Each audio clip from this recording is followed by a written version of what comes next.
Good afternoon. I'd like to call this monthly meeting of the Community Service Commission. Would everyone please stand for the Pledge of Allegiance? I pledge allegiance to the flag of the United States of America and to the republic for which it stands, one nation, under God, indivisible, with liberty and justice for all. Are there any comments from the public? No problem. Okay, we read the approval of the minutes, March 3rd. Are there any questions of the minutes? Could I have someone move to have these accepted as typed? I will make a motion. Is there a second? Okay. Any discussion? Hearing none, all those in favor accepting the minutes as presented by Angela, nice job. Please say aye. Aye. All those opposed? Okay.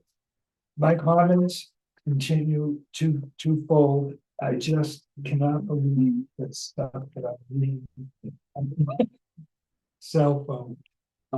That all the wonderful programs that are going on. And it's from the little ones all the way to the adults, and I just think it's great. So kudos to everyone here. It's just a wonderful thing. And with evidently some programming with the schools this summer are being moved or being canceled. I hope that we can discuss that today.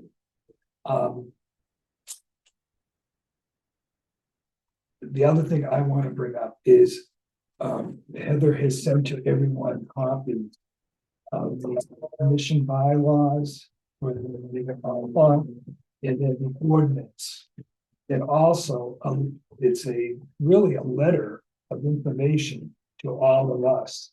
It's 3 pages that Heather did a wonderful job to put in perspective what's coming. And if you want to have a written copy, do it at home.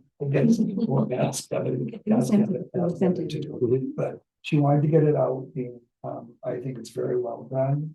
And it's important. There is a cover page that someday we'll put on this, but the bylaws are because it's under state statute, and town statute, we have to have them. And we did vote for a slight change, so that's why it's printed. Are there any questions on that? So because Jeff is the vice chair, I just wanted to ask Jeff if you'd had a chance to look it over, if you had any questions or comments, but if you haven't had time, you can certainly let me know another time. I did look at it. I thought it was a great and honestly like useful like encapsulation of the mission and scope of what Youth and Family Services does. And yeah, along with the bylaws and ordinance, it was I read it and it was great. No notes. Great, thank you. Yeah, I agree. Okay, anybody have any questions? Okay. That's all I want to say. There's 2 comments. All right, well, thank you. It's good to see everybody. I'm going to start with just sharing that there was a loss kind of in our Youth Service Bureau director field. Dave Malillo, who was the director in Madison for 30 years, and then in Clinton, started about 2013 to 2019. He just passed away. And he was really very impactful, certainly in my education as a Youth Service Bureau director, and was very helpful, both Brittany and I, when we were working on the certified prevention work that we were doing.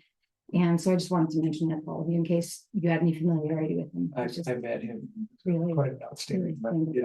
So, and also lost Catherine Barden, also from Madison Youth and Family. She was the prevention specialist who, I believe when she was just out of high school or starting college, was responsible for the Connecticut social hosting liability law that was passed in the legislature here. She was about early 40s, and she passed a few days before Dave.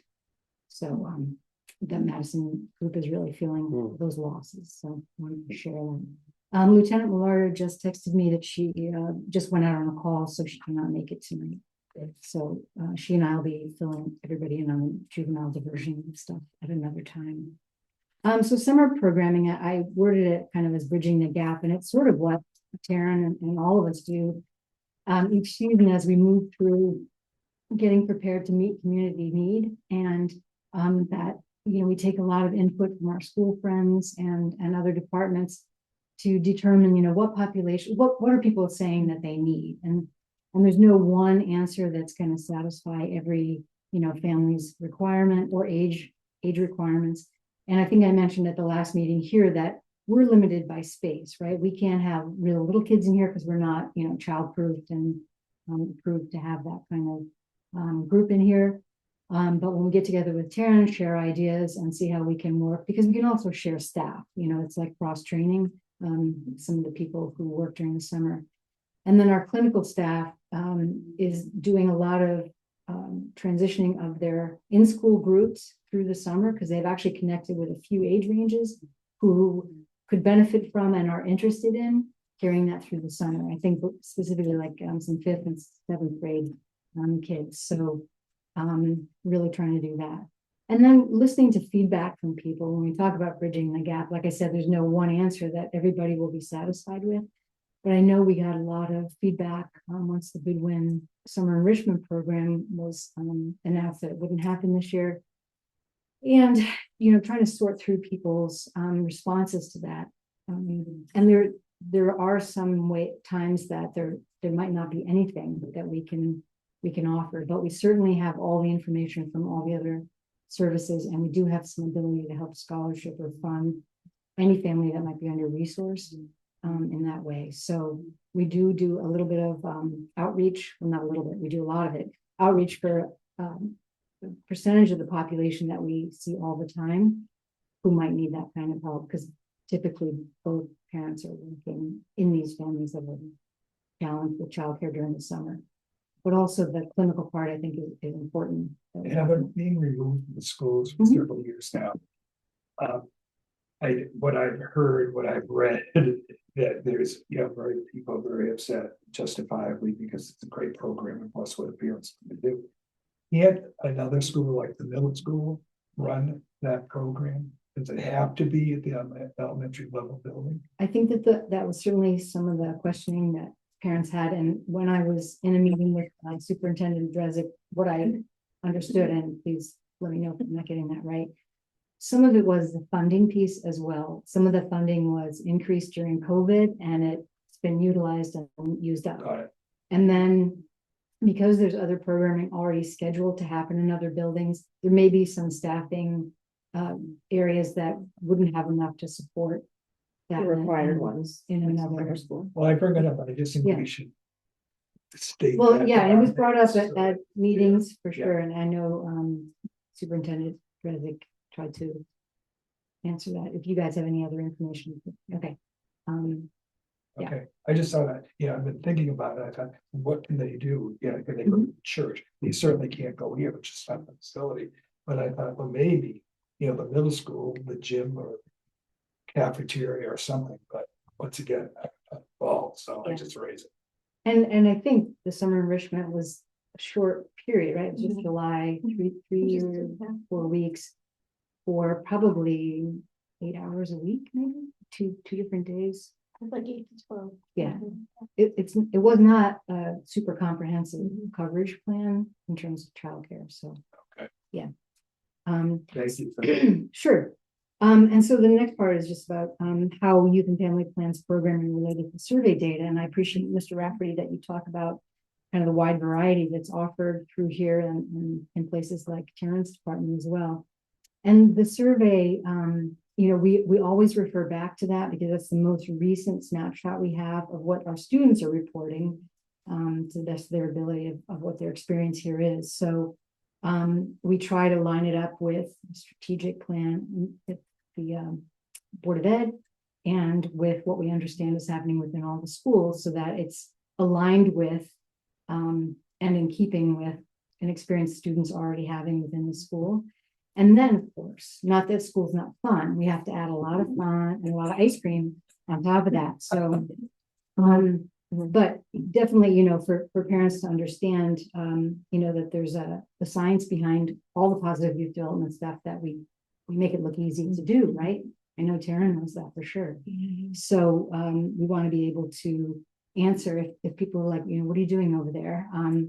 And one concern that we do have, and I think Taryn and I have talked about this too, is that a question I always get from the Board of Finance is about duplication of services, because they really don't want all the town departments doing the same thing. And prior to COVID, we used to meet and talk about, what were our objectives, what were our goals, and then what's our staffing meant to be doing, what's our mission.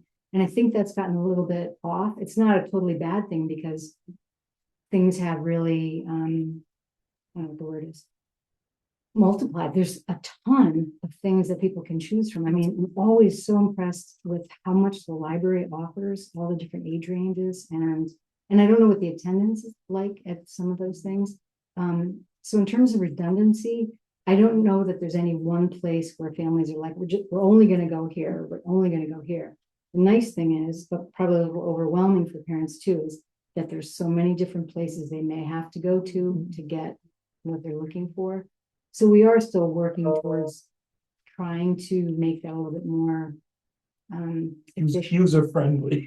Yeah, Especially.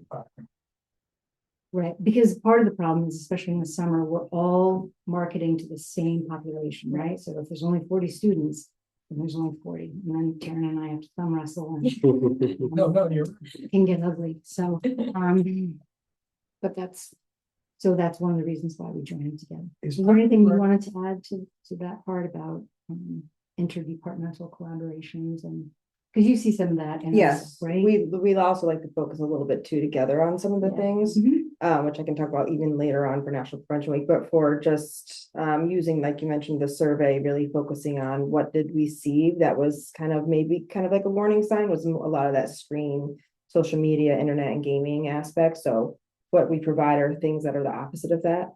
The social interactions, bringing them places they may not have the opportunity to go, like Block Island.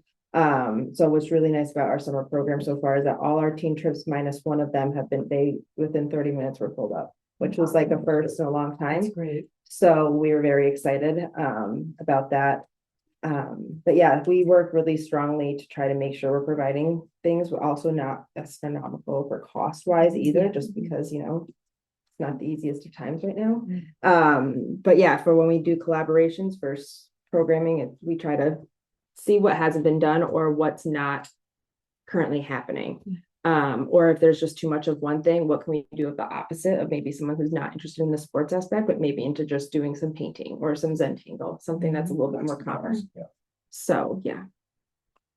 Thank you. Does Park and Rec do swimming lessons at any of the beaches? No, we've never offered lessons. I didn't think so. There was a time when we first moved here. They were first thing in the morning. Thinking that was long ago. But I thought, I don't think they did any. Is there a reason why? Why they don't, I don't know if it's capacity left, the beaches are so full and so small, you have to block it off. I raised the question with us, And then, park having a swimming pool. Because I think, I come from a community that has a chapter. But I don't think, people want to do that because there's a real risk when it's not being used. right, For all the reasons we don't want to have kids jumping fences and drowning and so. But it is a concern of mine, and people can say, what do you should go to the Y over in Westbrook? I guess that's the closest alternative. But I just think, yeah, I have to say, since I've been there, I've never gotten like a call or an email about that. okay, And in Guilford, swimming lessons were huge for us. We did it at the lake though, so it was calmer and we did it earlier, but since being here, I haven't gotten any emails or any calls about that. So they must be going somewhere. I'm not aware. But There's also the, YMCA. thank you, yeah, no, the, Oh, rec, yeah. yeah, yeah, back, Mhm. so that's right, there is. Okay, that's, I can tell people when they ask yeah, me, two okay, locations. Mhm. because there should be something Yeah. somewhere there. Mhm. Okay. So in addition to all the summer programs that you saw in our brochure, a new one that we were trying to launch this summer is called Junior Strings. So you've all heard about our senior strings, and they put together, I think, 4 dates where they were hoping for 3rd and 4th grade students to sign up. All the instruments would be provided. And then they arranged to have them be an opening act on a Wednesday night Town Green concert. So if you know any 3rd and 4th graders who would like to do that. We were hoping to have it be kind of a pilot program and that we could continue through the year. Because I remember when my kids were in school, that Goodwin Strings was a huge annual thing that people loved. So Is the music department gonna be involved, school music department? It's just the seniors group. yes, Great, yeah, super. yeah, and maybe this music department will get involved at some point. I didn't broach that topic because it's hard to involve school staff during the summer. Right. Okay, do you want to talk about National Prevention Week? Absolutely. So we have a lot happening that's gonna be taking place May 11th through the 15th. Monday and Wednesday, we've dedicated the lunch waves of the middle school and the high school, doing giveaways and prevention information tabling. So that's fun. And we're gonna do like spin the wheel, and they either provide us information and a good chance to win something off the table. Thursday, we're gonna do a prevention presentation at Acton Library for parents, caregivers, and community members, just of what's happening, what's late and new in prevention. And then Friday, it's going to be our annual celebration of prevention. We're collaborating with Park and Rec this time. So Karen's been awesome with booking the Ben and Jerry's ice cream truck. So everything will be free that day. Baby goats will be there. Yard games, tabling info from Clarence House. What's the one they called? The van. Change the script. Will be there. And that kids love it when they're there because they get like free ice pack things and things to help with prevention. So they love freebies, the bounce house course, the bounce house as well, and just a bunch of other free activities. Last year we were swarmed when the middle school got out. So we're hoping to keep that going, and also doing maybe a kickball game over at the baseball field just to keep it happening. So we're very, very excited about that. Excellent. Yeah.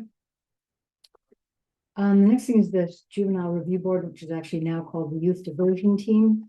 And Adam Starr went to 4 days worth of training over in Guilford for that. And if Lieutenant Millardo was here, we could talk more about our process here.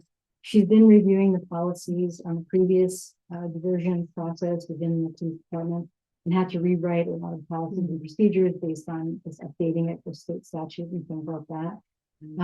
And the fact of the matter is we don't get a lot of cases that will qualify for it here in Old Saybrook. I mean, that's a good thing, actually. And then there's part of it that's kind of a splinter or a separate arm for attendance issues and truancy within the schools. So, we continue to talk around that, and maybe by the next school year, we'll have something a little bit more solid in place for a process for that. And the next thing is Drug Take Back Day. I know you've all heard about the box that's installed at the police department. Brittany and Jess and some of their high school students were filmed for a PSA by Shoreline CPTV. And we just had to send it back because they put in the wrong address for the police department. But as soon as we get it back edited, we'll send it out to all you commission members so you can see it. And then that will go out probably April 20th. It does coincide with the date 420, if all of you know what that means. It's a big day in marijuana culture. It's just coincidence for us that it's going out on that day, but it doesn't hurt. There will be a billboard going up on the 27th, but the actual Drug Take Back Day nationally is 4/25. So I'll be away, but Brittany and Jess will be at a table over at the police department from 10 to 12 with a lot of information and some giveaways. And then the great thing about this one is it's open 24/7 all around the year. So some youth and families do an event just that day, and the police come and they just have one that they take away at the end of the day, but this one will be here forever. No, it's really cool. And Destin designed the wrap for it, and it looks great. It's really good. We're doing a training tomorrow at the Estuary Senior Center at 11 o'clock. It's on opioid awareness, and we're going to be doing a Narcan training. But I think for that population, the information about the drug take back box is really important. But also we have storage boxes, lock boxes for them in different styles. One looks like a trunk, one is a locked medicine bag that they can use for travel. And then there's another one that's the Narcan bag is just a yellow zip one with 2 Narcan apparatus inside. And we actually can show them how to use it if they want something like that. A lot of people at first didn't want one, but then they realized that you never know Mm, when you might need one. And just being shown how to use it and reducing some of the fear that they might have thinking about what it could be like to administer it. We kind of walked through that process as well as the Good Samaritan law. And by offering that, more senior citizens and other people will hear, Mhm. because that will spread that, there was a training and so forth, and that's Yeah, very valuable. And then in May, we're doing the Acton Public Library staff. So last year we trained up to, I think it was 28 members of town staff, including Public Works and people from the Cape on that. And so at the Acton Public Library, we'll have about another 15. So that will be good. Did the nurses get talk to you at all about that? Did No. they reach out? Because I did give. I saw you tried to connect us, but I didn't. Yeah, no, okay. Yeah. Because I know I had mentioned to them that that was gonna be going on, so I didn't know if they did reach out or what about. Like you said, the Narcan training is tomorrow. Mhm. Where else, what? Wednesday. I can look at my email and if there was a phone number in there, I could reach out to them in Yeah, the morning. just wondering. I Okay. What time is it tomorrow? 11, At 11. 11 to 12. I'm gonna, if I can contact her tomorrow and just let her know that that's Okay. what's happening, so you don't Yeah. have to do that. Okay. But Great. her name is Deb LaFaro. I Okay. did give her your email address. Yeah. so- Thank you. The next item is a wellness health fair in the fall. 2 years ago, we were involved with the Lions and we did it over at the middle school. We very well attended, I thought. There were a lot of different things going on there. And so we thought this year we might do it related to have a whole section for mental health and reach out to a lot of our providers and there's an adolescent IOP well, there's 2 in town to see if some of them would come and talk about what they do there for parents. I think sometimes if people are available to meet face to face, it helps demystify some of the process for parents and whatnot. So we'll keep you posted on that. It would probably be sometime in October. And we would try to arrange it for Saturday in connection with the time that, I know there's all kinds of games in the fall. Make it after that so that parents can also come to the wellness fair. And then the last thing was I reached out to our students for some ideas on student reps, and thank you, Alexa, for writing back with a suggestion. And so that person would be a sophomore next year, right? Yes. Okay, and you're a junior now, Yes, right? obviously. Okay, so are you gonna stay with us for next year? Okay, perfect, great. And then, Mr. Plotkin, if you have any suggestions for boys. Now, we did have 2, right? Matt Kidd, and who was the other one? Yeah. I don't remember.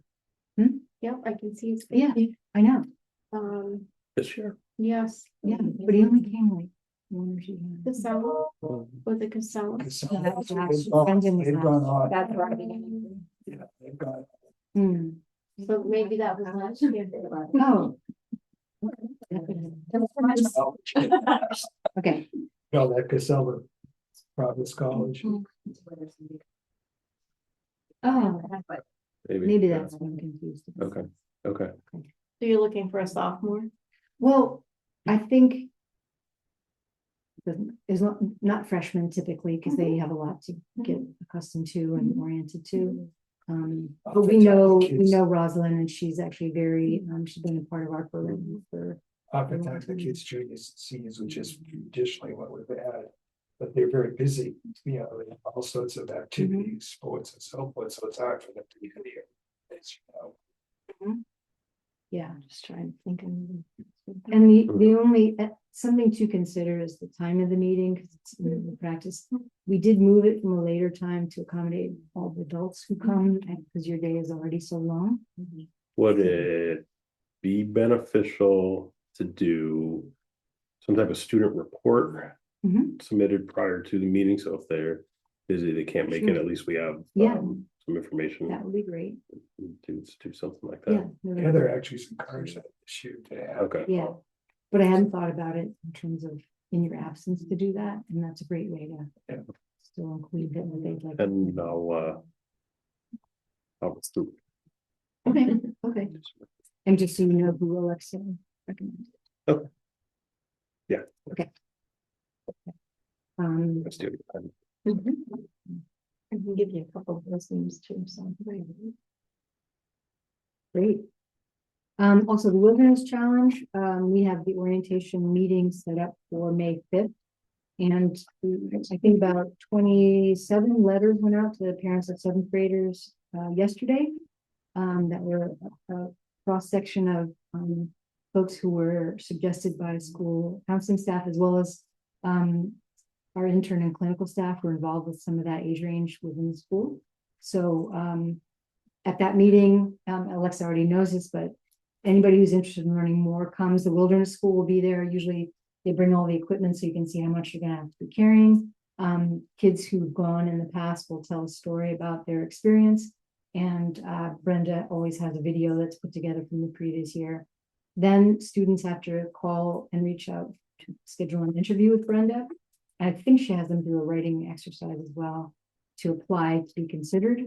And then this year and last year, it had gone from 10 students to 7 because they changed their camp staffing requirements for safety.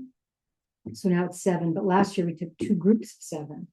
So, you know, if 9 kids want to go, we don't want 2 to not be able to do it. So we would probably split 2 groups again.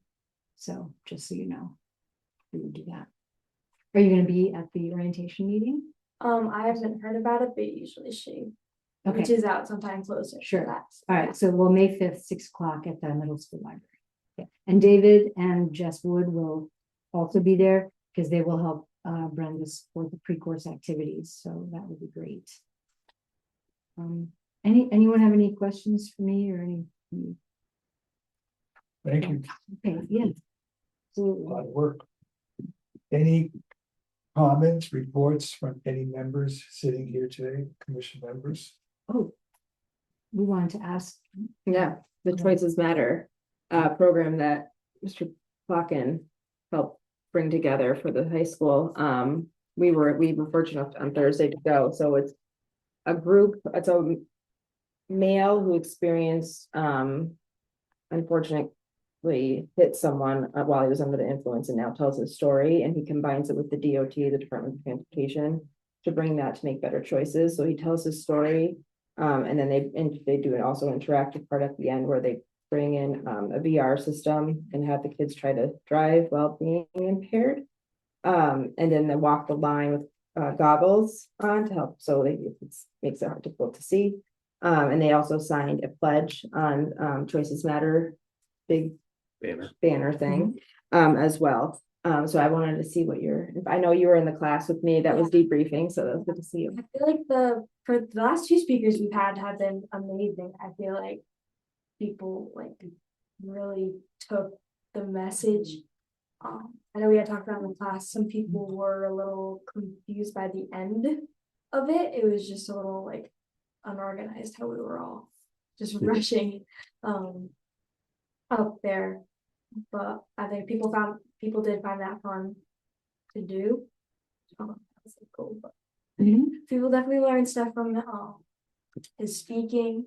Again, same thing as Chris. It kind of had something a little bit for everybody that's something to take away. It wasn't like just directly related to what he was saying, but about his family and all that stuff. Great. And how did the musical go? Were you? Oh, it went very well. Yes, That was really good. they should be getting we entered 2 award shows this year. So we should be getting those nominations soon. Great, Yeah. great. Okay. Anything from Park and Rec or Public Health? So Park and Rec, we had April 1st, we started all our registration for spring and summer. So same thing, kind of researching like what are other towns offering, what are the needs of parents, or changing it up so it's not just sports, try to add stuff in. So we're starting to get busy with that. T-ball is going to get started, which I'm really excited about. We had 34 kids last year and we have 55 this year. Nice. So it's really excited about that. Yeah, so getting ready for the busy times next.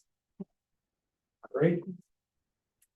So for the nursing board, the nurses there are organizing a seminar on also the week of National Prevention Week Mhm. on Friday, the 15th and I think they asked you Yeah, to we got in attend. today, yep. So it's the Duffy Pavilion from noon to 4. It's an educational seminar. They're gonna have police department, fire department, and parks and rec speak. So Nice. they're just really trying to push education for the seniors there. Mhm. So we're doing a lot of the same things, just Great. different population. That's great. That's great. It's networking. Yeah. Providing information across the spectrum. That's great. Okay, anything, do you want to share anything else? Let's go bring up the speaker if they had. Okay. Any old business?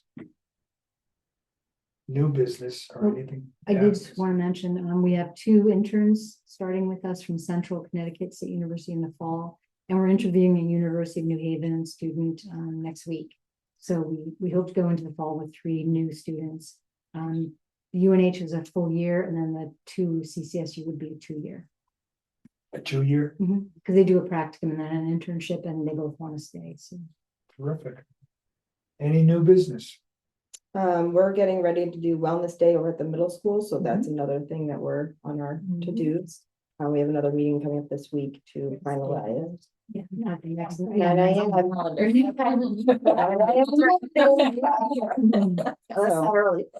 no, that's, Yeah. so that's the only thing other than that. we've got, right? Okay. Okay. Anybody have anything they'd like to add? Then I'll ask someone to move that we adjourn. Second, A second. okay. Nope. Okay. All those in favor, please say aye. Aye. The next meeting is May 5th. Yep, and that one will be virtual only because I'm returning from a trip and I'll be online at home. So we're going to. Good. Okay. Thank you very much. Thank you, everybody. Thanks.